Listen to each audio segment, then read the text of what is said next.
Hello, welcome to the video. So I just want to point out to a classic example of Catholicism and Orthodox, well, the problem.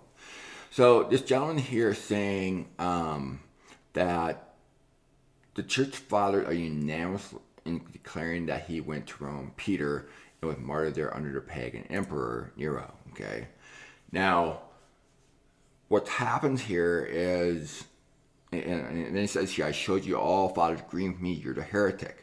So right there, that tells you that this gentleman here is using church fathers as a benchmark of truth. He's using it as the foundation. All right. And I'm going to, if we look at Acts 17:10 to 12 and Ephesians 2:20, it said nothing about church fathers nor succession to be believed or what we to go by. It's not foundational and it's not what we check.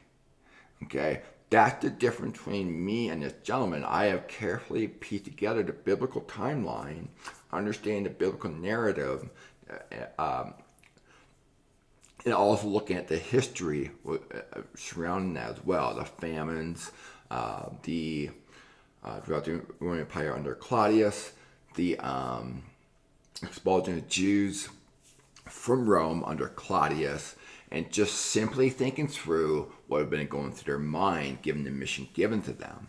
Okay? And so that's the problem, is that when you treat fallible, non-inspired sources your foundation of beliefs and your benchmark of truth, you're very unlikely going to obtain the author intent of the scriptures. Okay, so this is just evidence what I've been saying all along. Catholicism uses church fathers as their foundation. You watch apologist after apologist, they lean heavily on church fathers. I remember I made a comment about Catholicism uses church fathers as their foundation. There's a Catholic actually had the gall to say, oh no, we don't use church fathers foundation. And I'm like, I responded, I have watched apologists, and you expect me to believe that? Oh, wow. So anyway, that's the huge problem with Catholicism or Orthodoxy. You're relying on fallible, non-inspired sources. Don't do that. Instead, I encourage you to study hermeneutics to obtain the author's intent.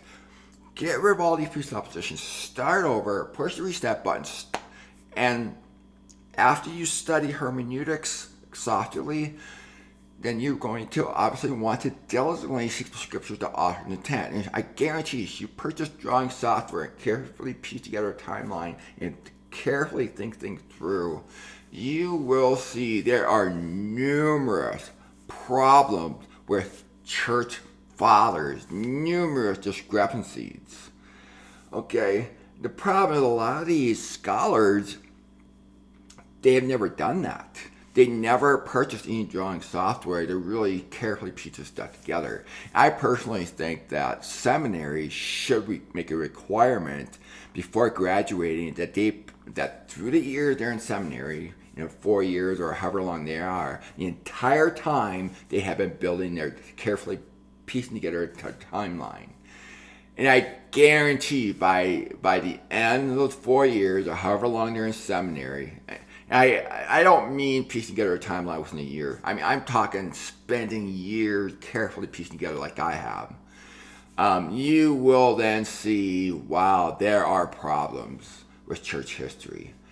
And which begs the question then, well, gee, how easy would it have been for Eusebius and others to rewrite church history? When you study the 4th century, the more you study, the more you realize, and with the understanding that Eusebius is the spiritual advisor to the emperor who had access to the tax collectors throughout the Roman Empire and on. The more you study this, the more you realize, oh my gosh, just how easy it would have been for Eusebius to rewrite church history. Also, recognizing the fact that the church and state would involve the burning of the scrolls. Gee, why would they have done that?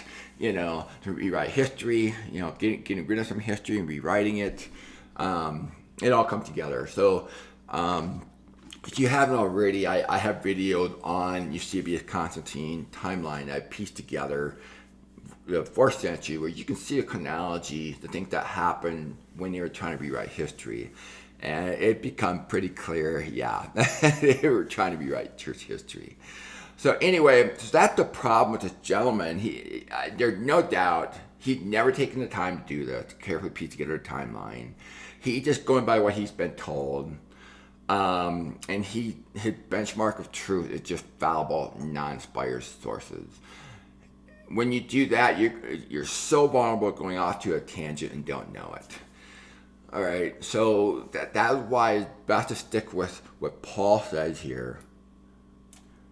Go by, develop your theology and opinions as well. So, alrighty, that's all I have to say.